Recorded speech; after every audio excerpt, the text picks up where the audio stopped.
Irmãos, os irmãos sabem, cada pastor aqui prega expositivamente em um livro, um ou mais livros, né? Dependendo do momento do culto. E os irmãos sabem que eu estou expondo Eclesiastes. Nas últimas quartas-feiras, cultos de quarta-feira, os últimos 3 cultos de quarta-feira, exceto o Natal e Ano Novo, eu expus um trecho do livro de Eclesiastes. O pastor Thomas vai lançar aí no YouTube logo mais. E eu estou órfão de Novo Testamento. Eu terminei a exposição de Tito e não escolhi ainda um livro para expor, um livro do Novo Testamento. Mas, enquanto isso, eu vou pedir licença para o pastor Thomas, porque eu vou pregar um texto que ele já pregou. Só que esse texto que o pastor Thomas pregou, ele pregou em 2013, em março de 2013. E não foi para esta igreja. Foi para a igreja lá em Atibaia. Porque eu ouvi o sermão e ele menciona o seu Glaucio. Cadê o Ivan? O seu Glaucio... O Ivan não está aqui, mas a nora do Ivan está ali. O seu Glaucio é pai do Ivan, e o pastor Thomas menciona o seu Glaucio lá em 2013, março de 2013. Só que os irmãos devem notar, então eu posso ouvir o sermão do pastor Thomas e está tudo certo, está tudo igual. Vejam como é a riqueza do texto bíblico. Vejam como o texto bíblico é rico em mensagens. Não interpretação, pois ela é uma só. Mas as mensagens que nós podemos extrair do texto bíblico para nós são variadas, são diversas. E eu consegui, a partir do texto de Lucas 5, ver uma outra perspectiva. Mais uma vez, não interpretação, os irmãos vão entender. Porque o pastor Thomas, quando pregou nesse texto, em Lucas 5, os versículos de 1 a 11, ele falou acerca da perspectiva de Jesus desse texto. Ele falou acerca da perspectiva de Jesus desse texto. Não é à toa que a mensagem central dele, à época, era que Jesus age de modo sábio e ordenado ao chamar pessoas para si. Essa foi a mensagem do pastor Thomas. E ele teve 3 etapas do chamado de Jesus. Primeira etapa, o ensino. Segunda etapa, a ação. E a terceira etapa, o próprio chamado.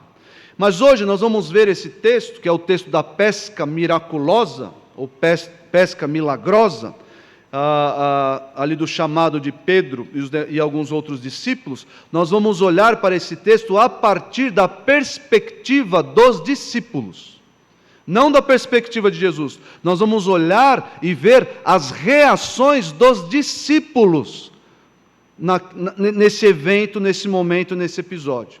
E nós vamos nos colocar no lugar, nos sapatos dos discípulos, enquanto a narrativa vai se desenrolando, se desenvolvendo. Então nós vamos ler o texto de Lucas 5, de 1 a 11, abra sua Bíblia, deixe ela aberta, em Lucas 5, de 1 a 11, e ver o relato da pesca maravilhosa. E os irmãos devem ter isso em mente. Nós vamos nos colocar no lugar dos discípulos, e nós vamos ver as reações do verdadeiro discípulo de Jesus. Acompanhe comigo a leitura de Lucas 5, de 1 a 11. Diz assim: certo dia, Jesus estava perto do lago de Genezaré, e uma multidão o comprimia de todos os lados para ouvir a palavra de Deus. Viu à beira do lago 2 barcos deixados ali pelos pescadores, que estavam lavando as suas redes. Entrou num dos barcos o que pertencia a Simão, e pediu-lhe que o afastasse um pouco da praia. Então sentou-se, e do barco ensinava o povo. Tendo acabado de falar, disse a Simão: vá para onde as águas não são mais fundas, e a todos lancem as redes para a pesca. Simão respondeu: mestre, esforçamo-nos a noite inteira e não pegamos nada, mas porque és tu quem está dizendo isto, vou lançar as redes. Quando o fizeram, pegaram tal quantidade de peixe que as redes começaram a rasgar-se. Então fizeram sinais a seus companheiros no outro barco, para que viessem ajudá-lo. E eles vieram e encheram ambos os barcos, a ponto de quase começarem a afundar. Quando Simão Pedro viu isso, prostrou-se aos pés de Jesus e disse: Afasta-te de mim, Senhor, porque sou um homem pecador. Pois ele e todos os seus companheiros estavam perplexos com a pesca que haviam feito, como também Tiago e João, os filhos de Zebedeu, sócios de Simão. Então Jesus disse a Simão: Não tenha medo, de agora em diante você será pescador de homens. Eles então arrastaram seus barcos para a praia, deixaram tudo e o seguiram. Irmãos, eu elaborei uma mensagem central aqui, diante dessa narrativa, desse episódio, dessa história. Essa mensagem central deve nortear, deve fazer parte da mente dos irmãos, a fim de ensiná-los o que o texto ensina.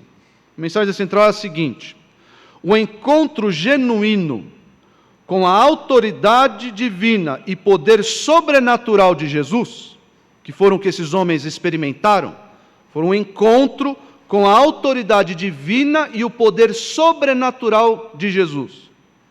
Esse encontro resulta na transformação da nossa identidade e propósito.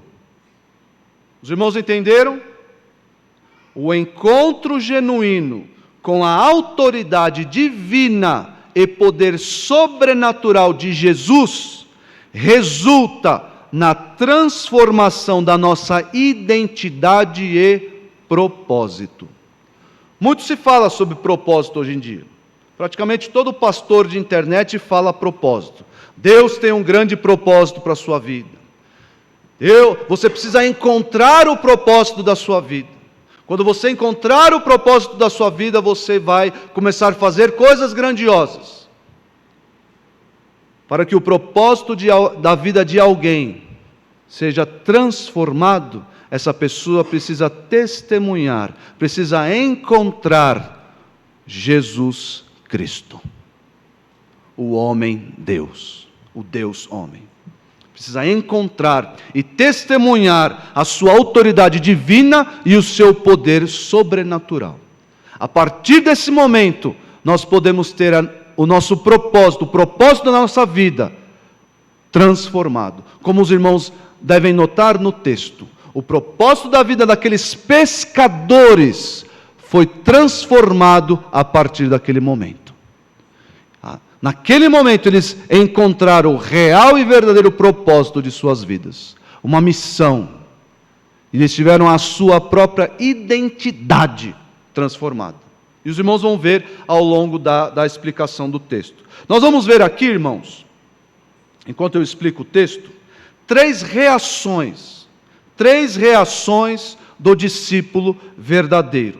Três reações causadas por esse encontro genuíno com a autoridade, com Jesus Cristo.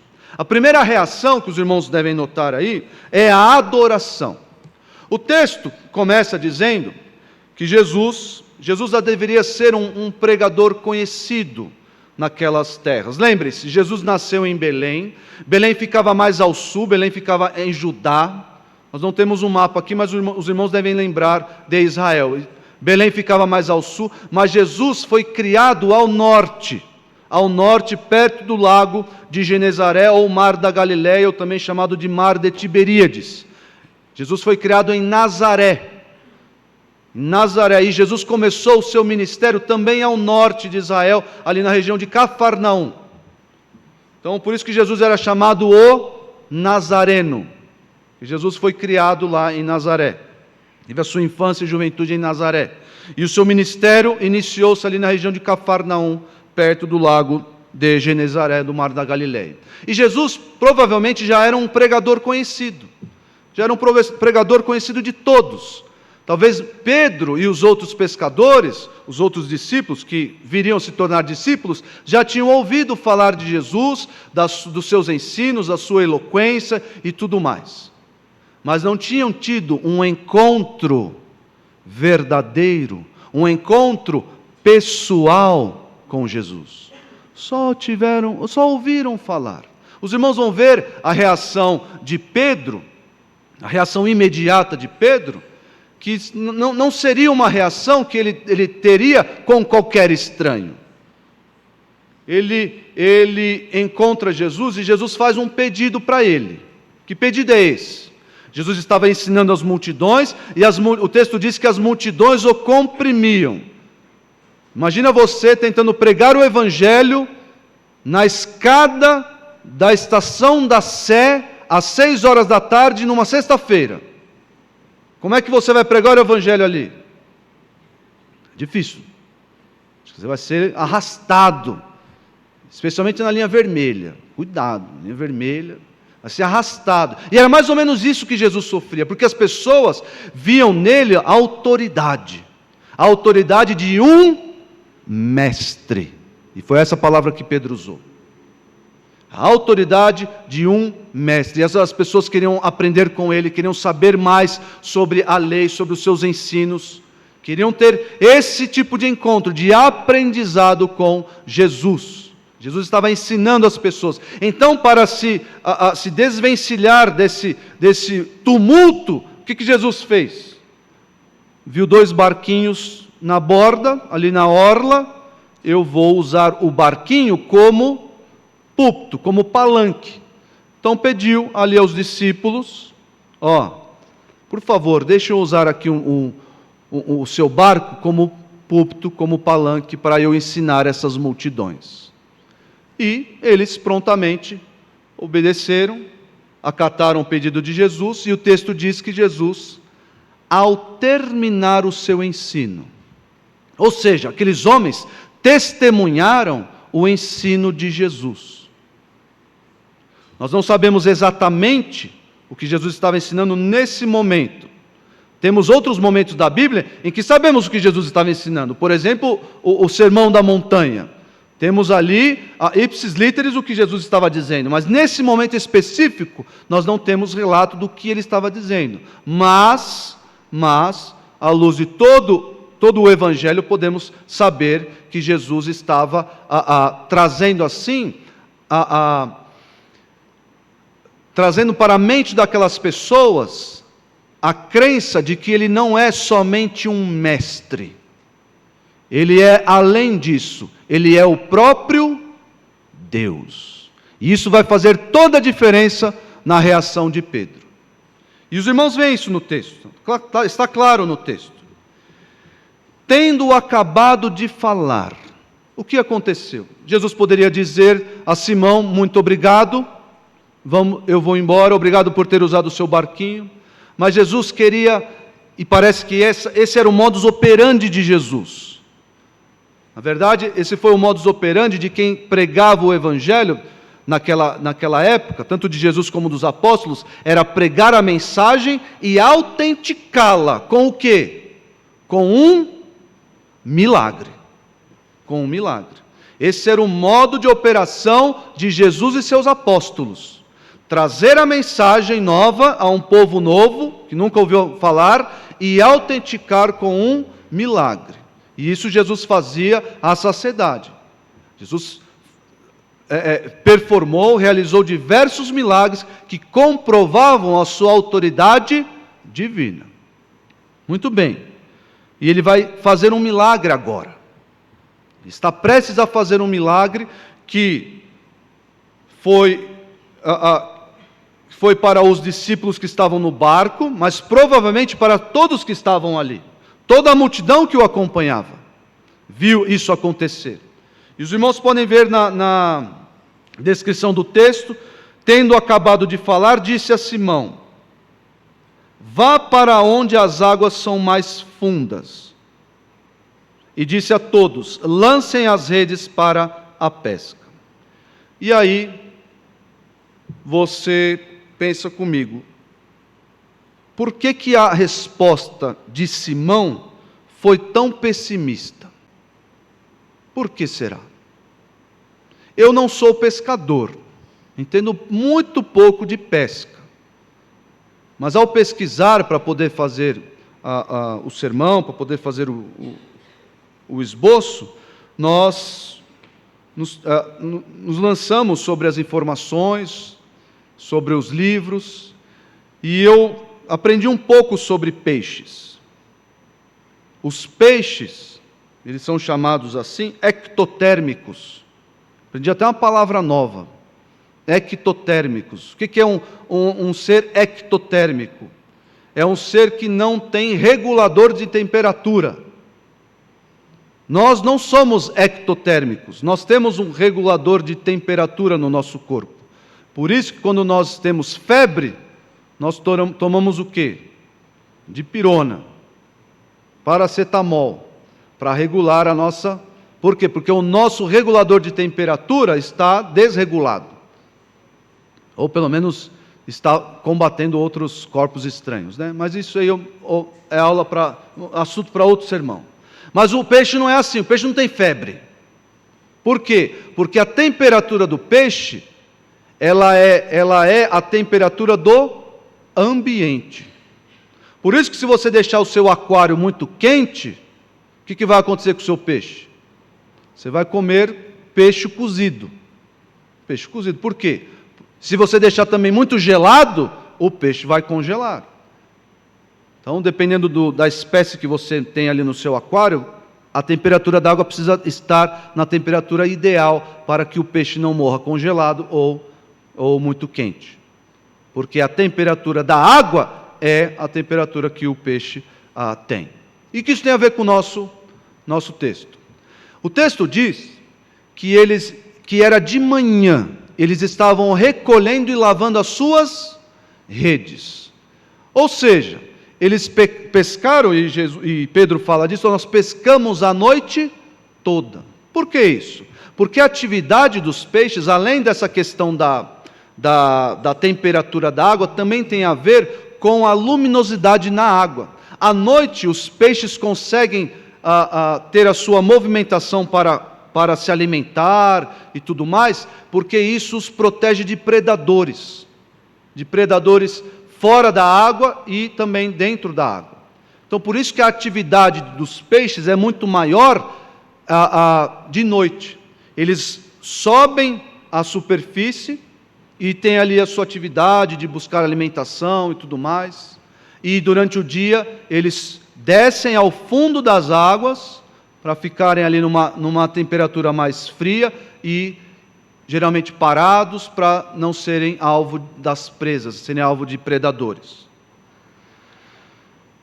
E Pedro e os seus sócios eram experientes. O que eles eram? Eram pescadores. Sabiam o horário certo de pescar. E Jesus era um mestre da lei. Será que Jesus tinha algum conhecimento de pesca? Olha só a resposta de Simão para Jesus. Veja, Simão respondeu: mestre. Primeiro, notem aqui o pronome de tratamento de Simão. Mestre. Simão reconheceu o caráter de didáscalos de Jesus. Jesus era um professor. Jesus era um professor, era um mestre que arrastava as multidões, que ensinava as multidões. Haviam pessoas assim no judaísmo daquela época? Diversos, várias pessoas. Os fariseus eram conhecidos como os mestres da lei. Eles faziam ali os seus discursos na sinagoga, nas praças. E Jesus era identificado até então por Pedro como mestre. Ok. Esforçamo-nos a noite inteira e não pegamos nada. Olha só. Senhor, eu sei o que é ser pescador. Eu sei. Com todo respeito, o Senhor não manja. O Senhor não está sabendo. O Senhor não entende nada. O Senhor pode entender de lei, pode entender do judaísmo, tudo mais, de moral, lições de moral, tudo isso o Senhor entende muito bem. O Senhor é mestre. Mas de pescaria, deixa com o Pai. Deixa comigo. Eu entendo. Nós pescamos a noite inteira, mestre. A noite inteira. Mas Pedro tem uma reação aqui. Segue a leitura. Mas, porque és tu quem está dizendo isto, vou lançar as redes. Então Pedro reconhece ali alguma espécie de proeminência de Jesus. Pedro tem um certo nível de respeito por Jesus. Nós não conseguimos identificar alguma ironia no texto, não. Alguns comentaristas até vão dizer, parece que Pedro está sendo irônico, mas não aparece, não transparece isso no texto. Pelo contrário, o que mostra é que Pedro tem uma visão acerca de Jesus. E essa visão vai ser totalmente transformada daqui a alguns minutos. Mas quem é Jesus para Pedro nesse momento? Ele é um mestre respeitável. É isso que Jesus é para Pedro nesse momento. Jesus é um mestre, Jesus é um grande filósofo, Jesus é o melhor psicólogo que já existiu, Jesus é um grande mestre de moral. Já viram esses títulos para Jesus? Você já ouviu de pessoas dizendo, não, Jesus é maravilhoso. Jesus, temos que seguir os ensinos de Jesus. Ele realmente é um grande homem que nós devemos copiar. Já ouviram as pessoas dizendo isso? Já ouviram? Essa era a visão de Pedro acerca de Jesus, essa mesma visão. Agora eu pergunto para vocês, essa visão, essa noção, essa mentalidade acerca de quem Jesus é, pode salvar alguém? Salvaria Pedro? Não. Por quê? Porque o encontro genuíno é com a autoridade divina de Jesus e o seu poder sobrenatural. Pedro via Jesus ali como um mestre, realmente alguém entendido, mas era só isso. Ele disse, por que o Senhor está pedindo? Eu vou acatar. E lançaram as redes. E o que aconteceu? O texto diz que eles pescaram peixe que não cabia no barco. As redes estavam quase arrebentando. E não pensem que era aquela rede que as pessoas compram na Shopee. Você compra lá no AliExpress. Não. Esses homens eram pescadores experientes. Não faziam redes made in China. Redes do Paraguai. Não, se bem que o Paraguai hoje está melhor que a gente, né? Mas não faziam nada da China. Não, nada disso. Eram homens experientes. Tinham redes profissionais. E tamanha foi a quantidade de peixes que eles pegaram, que as redes quase arrebentaram. Tiveram que chamar ajuda. Vem ajudar, porque não estamos conseguindo pegar tamanha quantidade de peixes. E eu imagino a multidão ali na orla, observando e vendo tudo isso acontecer. Talvez não ouvindo o diálogo propriamente dito, mas vendo essa multidão, esse mundaréu de peixes entrando no barco dos discípulos. E eles sem saber o que estava acontecendo. Mas Pedro sabia o que estava acontecendo. Quando o fizeram, pegaram tal quantidade de peixe, que as redes começaram a rasgar-se. Então fizeram sinais a seus companheiros no outro barco para que viessem ajudá-lo. E eles vieram e encheram ambos os barcos, a ponto de quase começarem a afundar. Quando Simão Pedro viu isso, o que ele fez? O que Simão Pedro fez? Prostrou-se aos pés de Jesus. Esse foi o momento da conversão de Pedro. Foi nesse momento que Pedro teve um encontro genuíno com Jesus, com o Deus homem.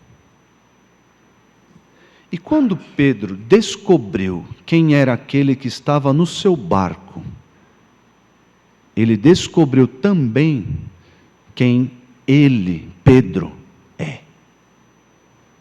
Pois quando nós nos encontramos verdadeiramente, genuinamente com Jesus, nós descobrimos quem de fato nós somos. Antes, Jesus era só um mestre. Talvez eu sou um pescador, eu entendo de pescaria. O Senhor é apenas um mestre.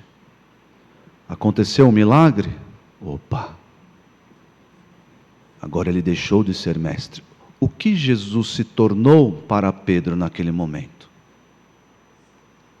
O Senhor.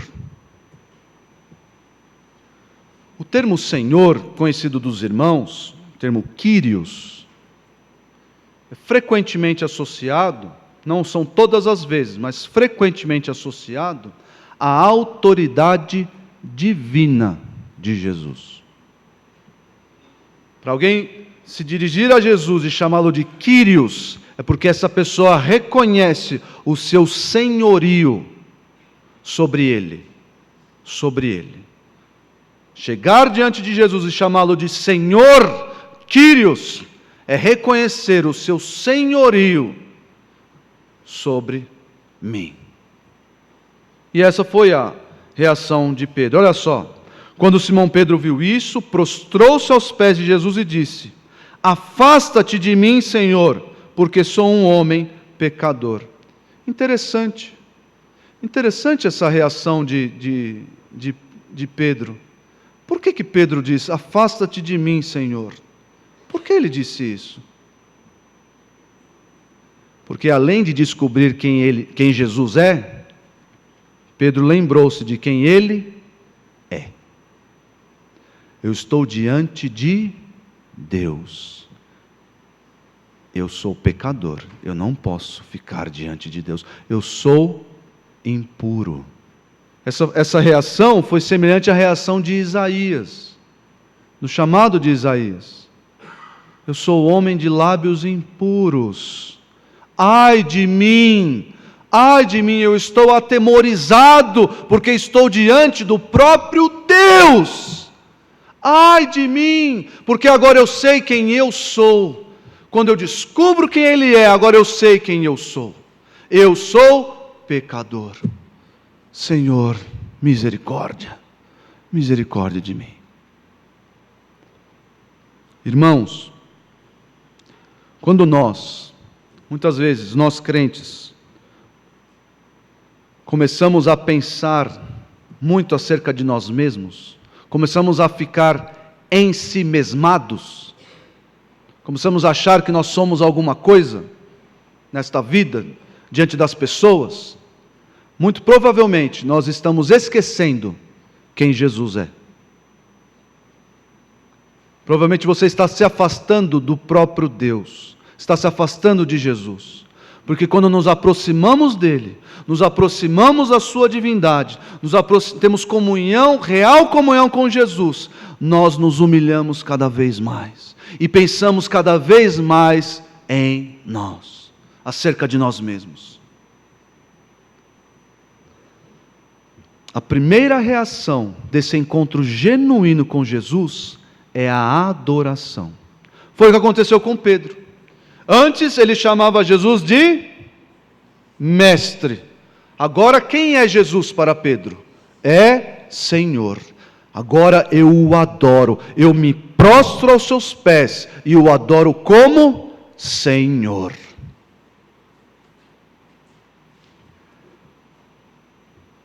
Quando nós nos afastamos de Jesus e começamos a viver a nossa vida achando que mandamos no nosso nariz, fazendo o que nós bem entendemos, nós renegamos Jesus a ser o nosso serviçal. Nós oramos de maneira egoísta. Senhor, me ajuda a conquistar isso, me ajuda a conquistar aquilo. Faça isso em meu favor, como se Jesus fosse o nosso serviçal.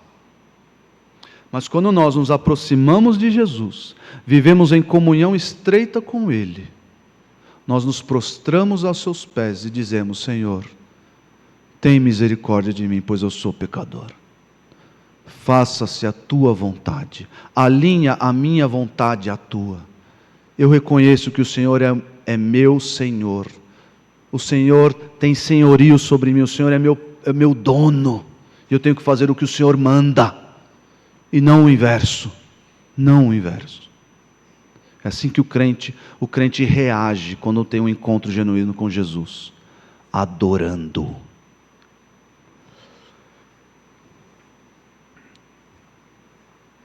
Veja uma reação semelhante acontecendo com Tomé.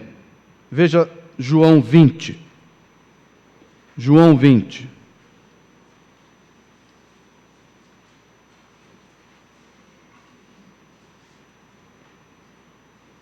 João 20 e 24.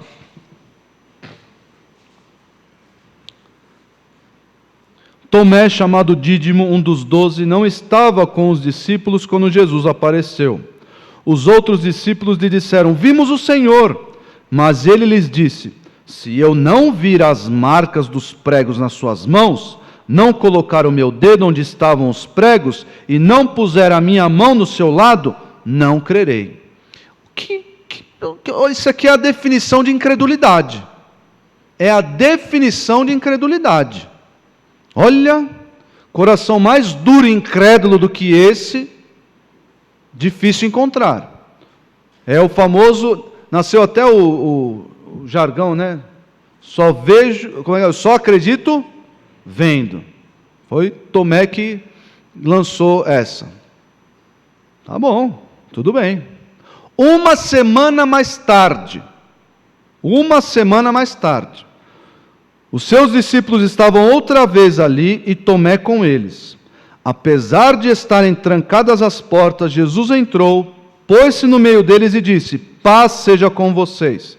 E Jesus disse a Tomé: coloque o seu dedo aqui, veja as minhas mãos, estenda a mão e coloque-a no meu lado. Pare de duvidar e creia. Disse-lhe Tomé: Senhor meu e Deus meu. Kyrios mu e Theos mu. Senhor e Deus. Irmãos, somente Jesus pode quebrar a barreira da incredulidade. Só o poder sobrenatural do Salvador pode quebrar, romper as cadeias da incredulidade e fazer alguém adorá-lo, reconhecendo que Ele é Senhor e Deus.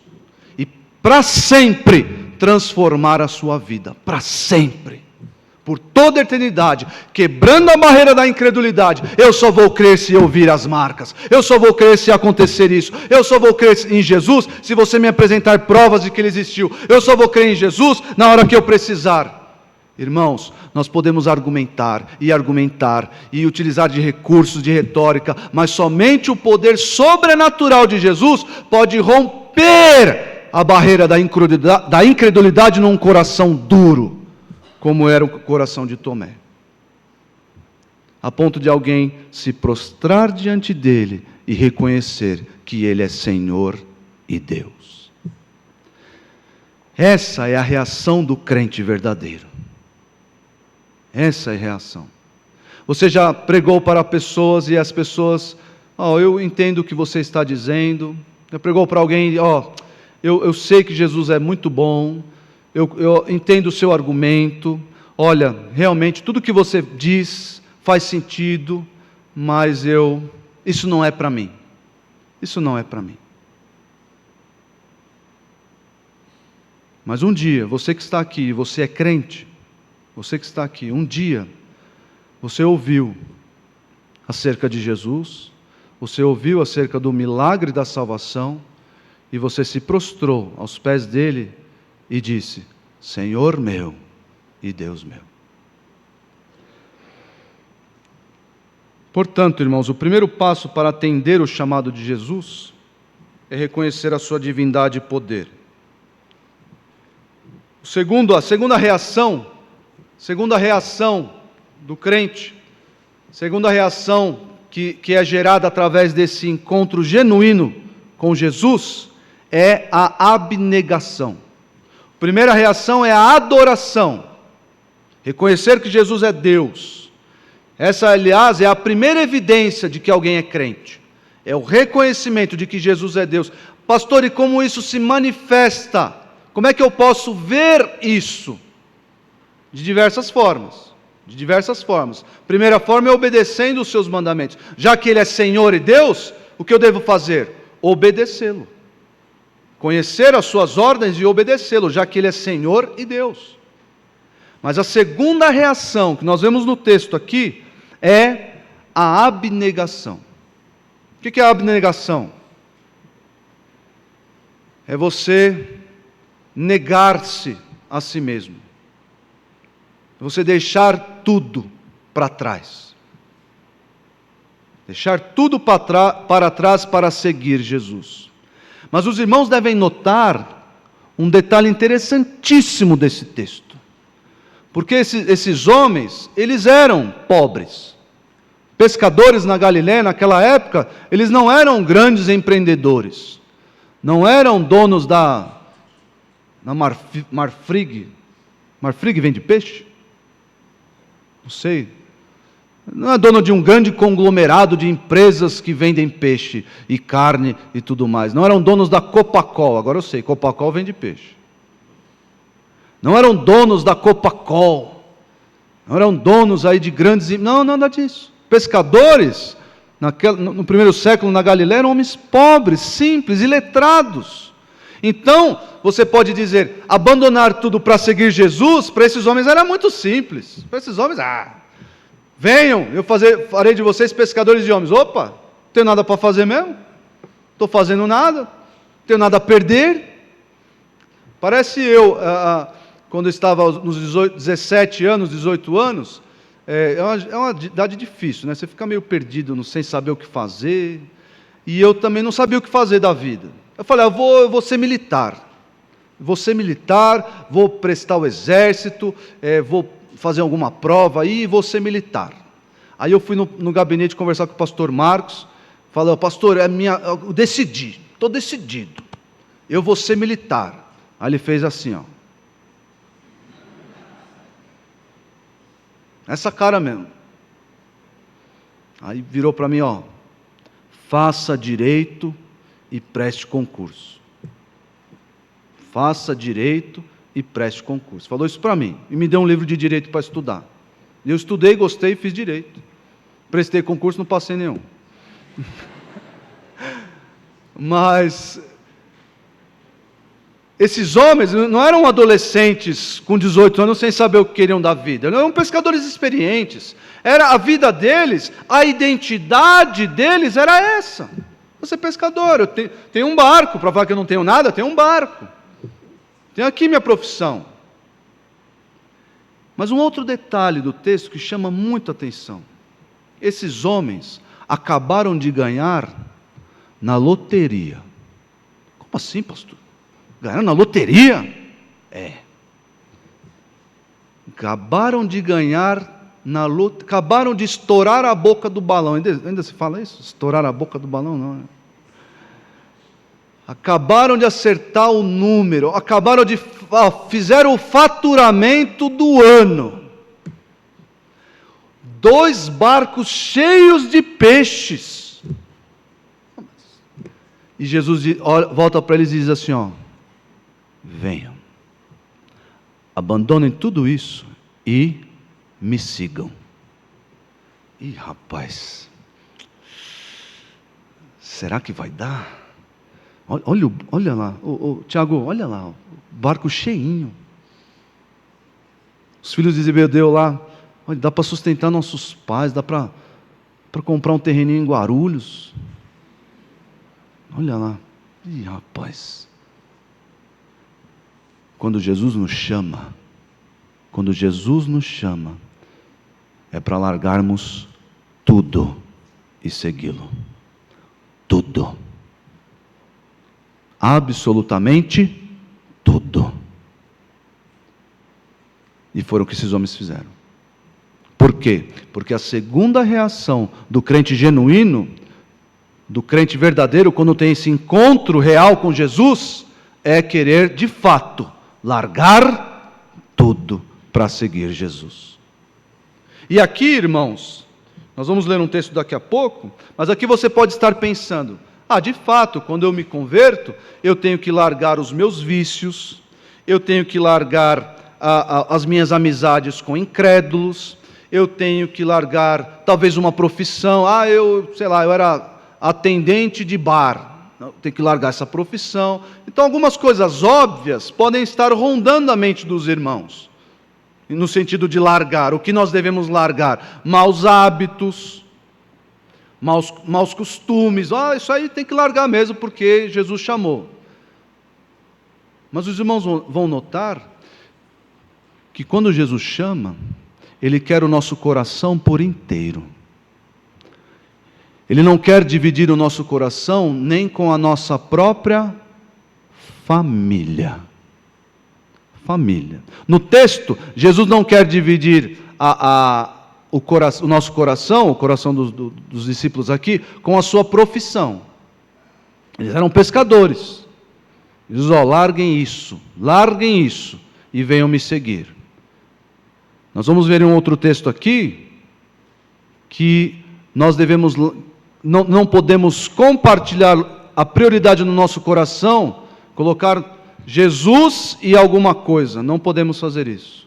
Largar tudo é colocar Jesus no centro da adoração da nossa vida, no centro das nossas motivações, no centro das nossas ações. Quem está reinando sozinho? O Senhor Jesus. É para Ele que eu faço todas as coisas, somente para Ele. Abra sua Bíblia em Mateus 10.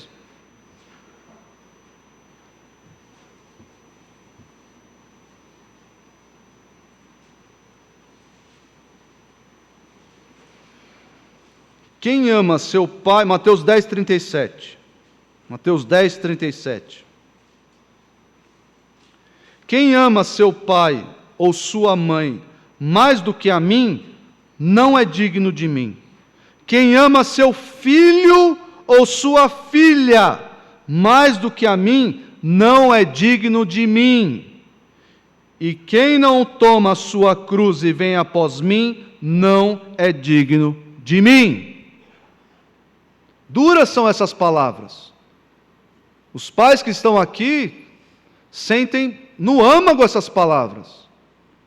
Eu devo amar Jesus mais do que eu amo os meus filhos?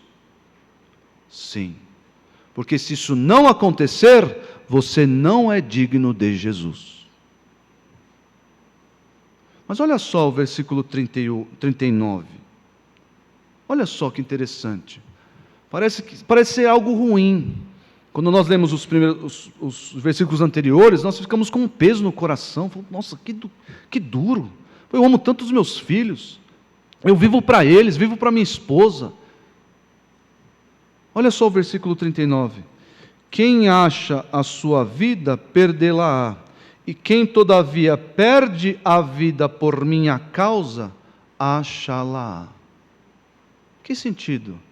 Eu digo não para mim, digo não para essas coisas, e eu encontro a minha vida em Jesus. Eu encontro o quê? O meu propósito em Jesus.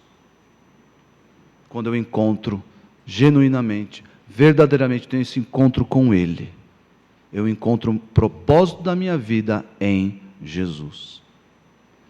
Um outro detalhe interessante da narrativa, que está na nossa mensagem central.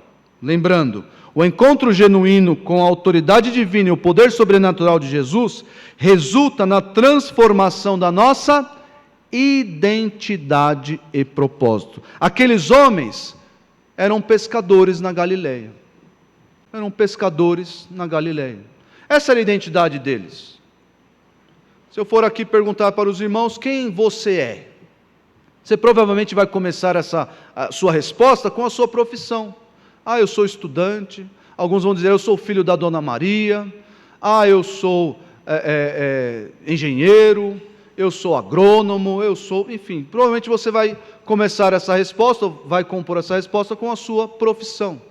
Nas qualificações de contratos ou procurações, o que geralmente aparece? O nome da pessoa, olha lá, Thomas Tronco dos Santos, brasileiro, dentista. Olha lá, brasileiro, dentista. Brasileiro não é motivo de muito orgulho, né? Mas dentista. Olha lá, dentista, pastor batista, casado, e aí segue, escrito no CPF, RG e tudo mais. Essa compõe a identidade da pessoa. Só que Jesus quer transformar a identidade daqueles homens. Não quer que eles sejam mais pescadores de peixes na Galileia. Jesus agora quer fazê-los o quê? Pescadores de homens. Vocês serão evangelistas. Eu quero transformar a identidade de vocês. Eu quero transformar quem você acha que é. Porque antes de Jesus a gente acha que a gente é aqui, né? A gente sempre tem uma visão elevada de nós mesmos. Sempre, que isso, pô, E aí quando nós nos encontramos com Jesus, Ele quer destruir o edifício dessa identidade e quer nos dar uma nova identidade. E foi o que Ele fez com os discípulos. O crente, ele está em processo de constante transformação da sua identidade. Por isso que nós somos admoestados a largar o velho homem e se revestir do novo. Esse novo homem é a identidade que Jesus quer implementar na nossa vida. É a identidade que Jesus quer dar para você. É quem Jesus quer que você seja. Jesus quer transformar a nossa identidade.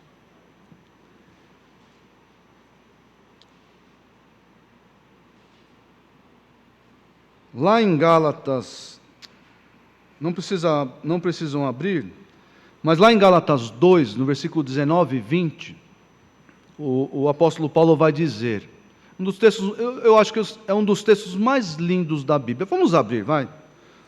Quem não conhece, Gálatas 2, 19.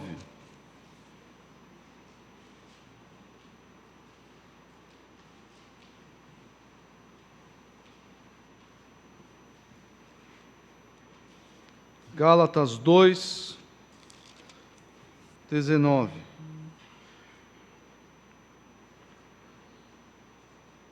Porque eu, mediante a própria lei, morri para a lei, a fim de viver para Deus. Olha aqui, a morte da identidade de Paulo. Quem era Paulo? Quem era? Antes de Cristo, quem era o apóstolo Paulo? Um mestre da lei, fariseu, sabedor da lei mosaica, aprendeu sob os pés de Gamaliel. Paulo era assim, bam, bam, bam. Mas Jesus tem uma nova identidade para Paulo. Jesus quer implementar uma nova identidade para Paulo. Olha só. Estou crucificado com Cristo. Aquele homem da lei morreu.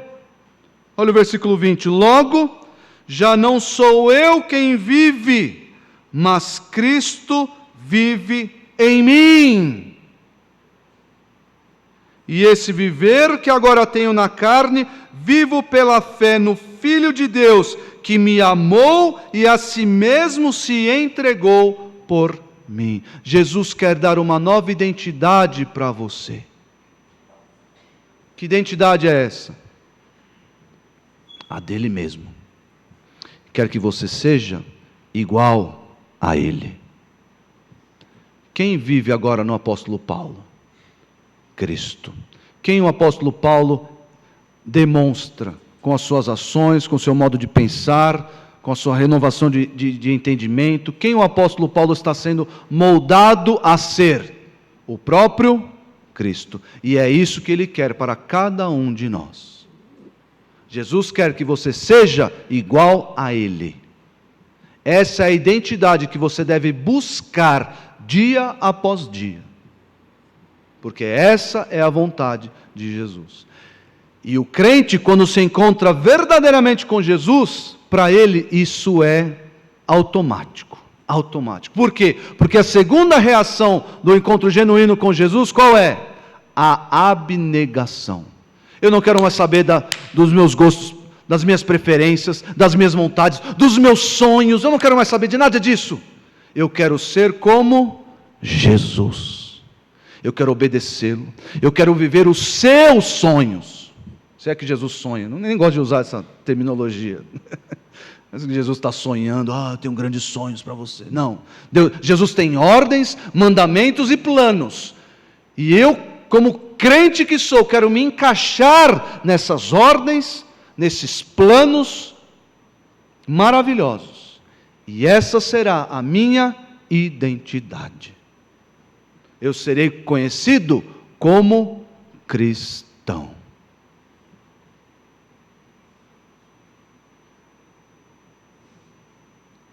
Algumas pessoas hesitam quando ouvem o chamado de Jesus.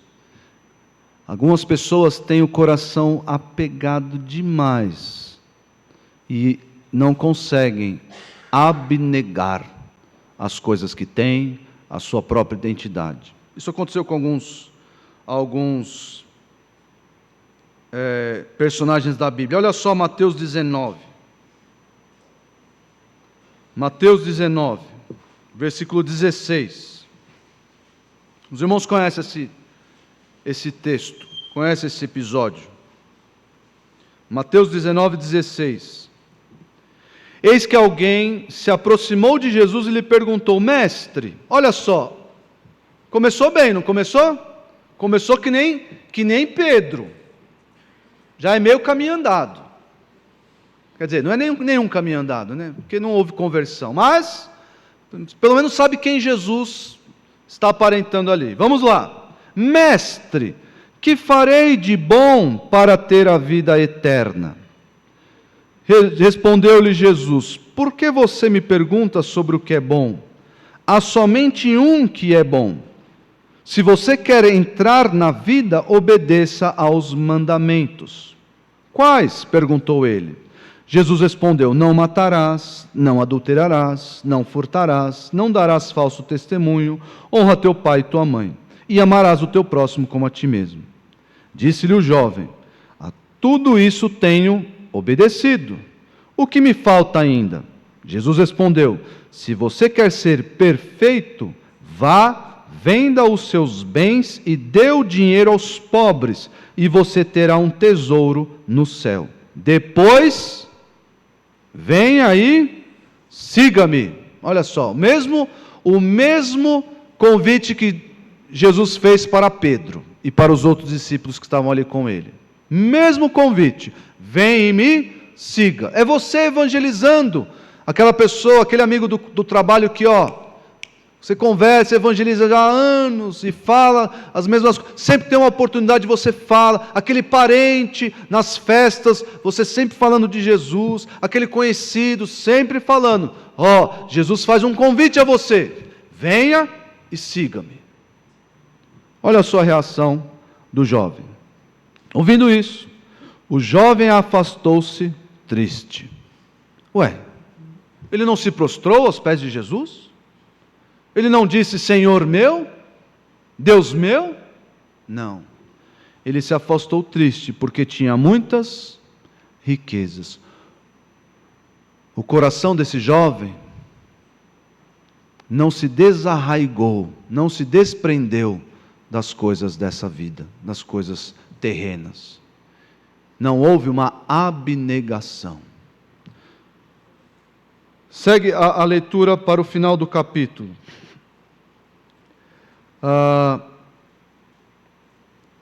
Vamos continuar a leitura. Então Jesus disse aos discípulos: digo-lhes a verdade, dificilmente um rico entrará no reino dos céus. E lhes digo ainda, é mais fácil passar um camelo pelo fundo de uma agulha do que um rico entrar no reino de Deus. Ao ouvirem isso, os discípulos ficaram perplexos e perguntaram: nesse caso, quem pode ser salvo? Jesus olhou para eles e respondeu: para o homem é impossível, mas para Deus todas as coisas são possíveis. Então Pedro lhe respondeu: nós deixamos tudo para seguir-te. Que será de nós? Jesus lhes disse: digo-lhes a verdade, por ocasião da regeneração de todas as coisas, quando o Filho do Homem se assentar em seu trono glorioso, vocês que me seguiram também se assentarão em 12 tronos, para julgar as 12 tribos de Israel. E todos os que tiverem deixado casas, irmãos, irmãs, pai, mãe, filhos ou campos, por minha causa, receberão 100 vezes mais e herdarão a vida eterna. Vale a pena deixar tudo e seguir Jesus? Vale a pena? Tem uma promessinha aqui. Acho que é uma promessa já é o suficiente, né? A senhora promessa. De galardão. Receberão 100 vezes mais e herdarão a vida eterna. Nós não sabemos exatamente do que se trata, o que nós vamos receber. Vamos receber ruas de ouro, Bitcoin, dólar, não sabemos. Não sabemos. Comida, não sabemos. Mas temos a certeza de que vale a pena deixar tudo e seguir Jesus. Tudo. Quem é a prioridade agora? Ele é a prioridade. Tudo eu faço por meio dele e para ele. 2 Timóteo 2, 3 e 4. Aqui tem uma descrição de como é a vida para quem larga Jesus. Para quem larga todas as coisas para seguir Jesus. Deixa tudo para seguir Jesus. 2 Timóteo 2, 3. Participa dos meus sofrimentos como bom soldado de Cristo Jesus. Essa vida vai ser uma vida sofrida. Seguir Jesus é fácil? Não é fácil, não é um passeio no parque. Não é. Seguir Jesus é difícil. A luta começa dentro de nós, e se expande para fora, para os relacionamentos.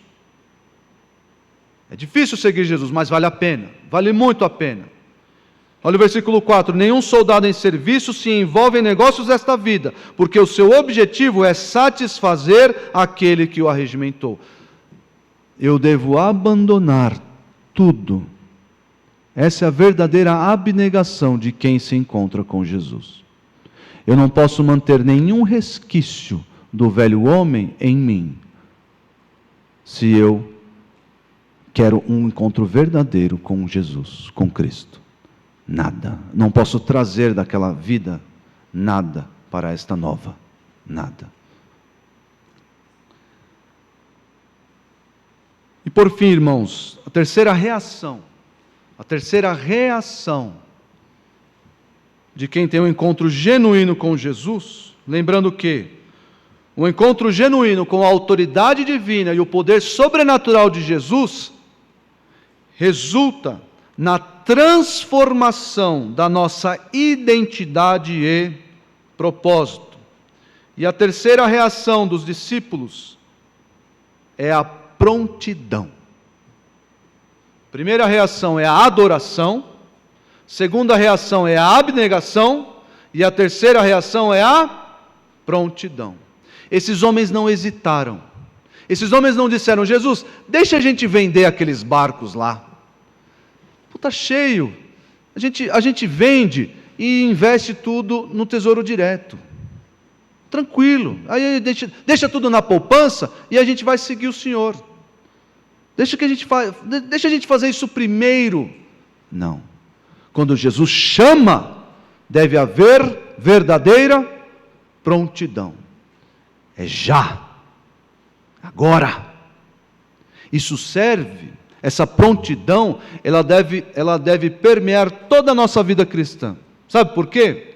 Quando nós somos confrontados pela palavra de Deus, e nós encontramos na palavra de Deus algum mandamento que está em desacordo com o modo como estamos vivendo, está em desacordo com algum pecado que estejamos nutrindo, em que momento nós vamos abandonar esse pecado? Em que momento nós vamos abandonar esse mau hábito? Em que momento nós vamos deixar e fazer o que é certo? Em que momento nós vamos obedecer? Que momento? Na hora. Na hora. Porque a prontidão é a reação de quem se encontra com Jesus. A prontidão. Eu não deixo coisas guardadas, pecados envelhecendo na minha vida. Jesus disse, abandone isso. Jesus disse, faça isso, eu faço. Abandone, eu abandono. E essa foi a reação deles. Se os irmãos olharem no finalzinho do texto, lá em Lucas 5.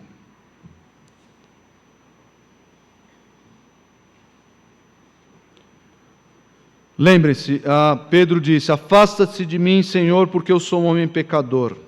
E eles estavam perplexos com a pesca que haviam feito. Então Jesus disse a Simão, não tenha medo. Por que Jesus utilizou essa expressão, não tenha medo? Essa expressão, não tenha medo, ela aparece no Novo Testamento inúmeras vezes. Talvez é a ordem que com mais frequência aparece no Novo Testamento. Não tenha medo. Olha, irmãos, de fato, quando nós conhecemos o Senhor Jesus e aprendemos acerca de quem Ele é e de quem nós somos, a única reação que deve brotar em nós é o completo desassombro.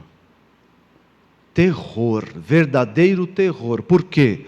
Porque eu sou pecador e estou diante do Deus Santo. Estou diante do Deus de toda a criação. Só que Jesus, com o seu doce chamado, com a sua doce voz, Ele diz, não tenha medo. Irmãos, que palavra maravilhosa. Nós ali prostrados, à mercê do seu juízo, à mercê, Ele pode fazer o que Ele quiser conosco, Ele será justo e bom, e Ele escolhe dizer o quê? Não tenha medo. Tamanha bondade e graça de Jesus.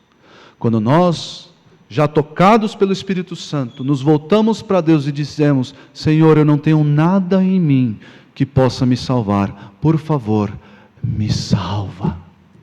Me salva, Senhor. O que Jesus diz? Não tenha medo. E Ele parte então para transformar a nossa identidade. De agora em diante você será pescador de homens. E olha o último versículo. Eles então arrastaram seus barcos para a praia, venderam todos os peixes, lucraram com isso, e então deixaram e seguiram Jesus. Está escrito aí na sua versão?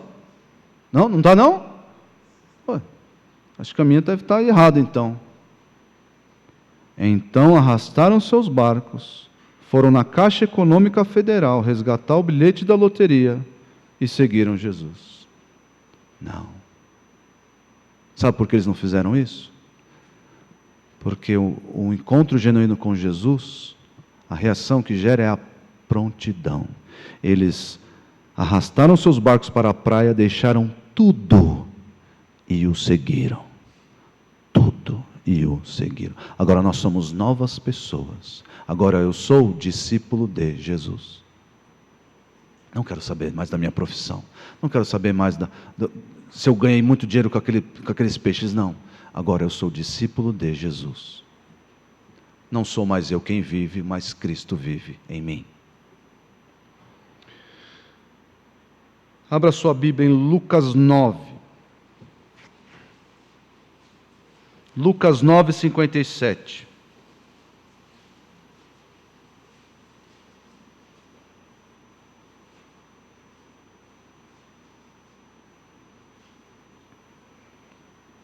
quando andavam pelo caminho, um homem lhe disse: eu te seguirei por onde quer que fores. Olha que bênção! As igrejas evangélicas estão cheias de pessoas assim. Oh, quem aqui quer aceitar Jesus? A multidão. Outro dia teve um evento evangélico no estádio do Morumbi. Como é que era o nome do evento? Descende. Eu ia falar que é Tomorrowland, né? Deve ser outra coisa. Deve ter tudo farinha do mesmo saco. Descend.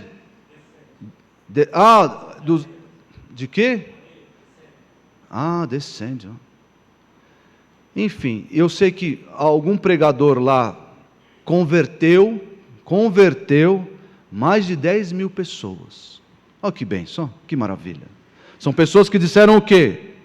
Eu te seguirei por onde quer que fores. Oh, que maravilha. Aí Jesus vai falar. Jesus respondeu: as raposas têm as suas tocas e as aves do céu têm seus ninhos, mas o Filho do homem não tem onde repousar a cabeça. A outro disse: siga-me. Mas o homem respondeu: Senhor, deixa-me ir primeiro sepultar meu pai. Jesus lhe disse: deixe que os mortos sepultem os seus próprios mortos. Você, porém, vá e proclame o reino de Deus. Ainda outro disse: vou seguir-te, Senhor, mas deixa-me primeiro voltar e me despedir da minha família. Jesus respondeu: ninguém que põe a mão no arado e olha para trás é apto para o reino de Deus. Essas pessoas estão com o coração dividido. Elas querem seguir Jesus, mas eu tenho que fazer algumas tarefas antes. Prontidão. Imediatamente abandonar tudo para seguir Jesus.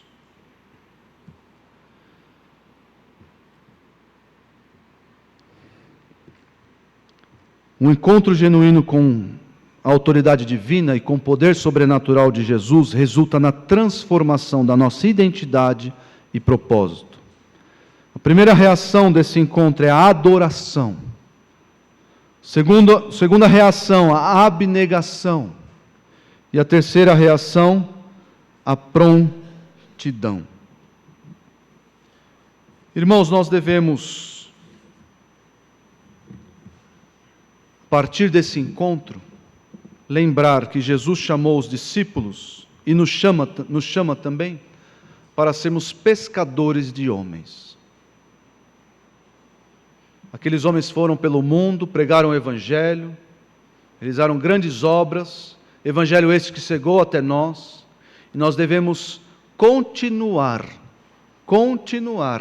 o trabalho desses homens, porque Jesus também nos chama para sermos pescadores de homens.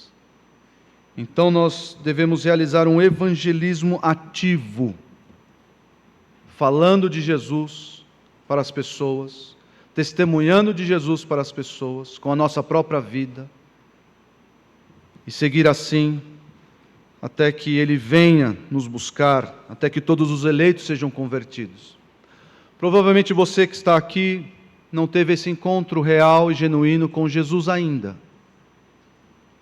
Se você quer se encontrar com Jesus, você primeiro precisa reconhecer que Ele é Senhor e Deus. Você provavelmente já ouviu falar de Jesus, Jesus é isso, Jesus aquilo, alguém já falou. Se você está numa igreja, provavelmente você já ouviu falar de Jesus. Mas somente o encontro verdadeiro, genuíno, vai gerar salvação.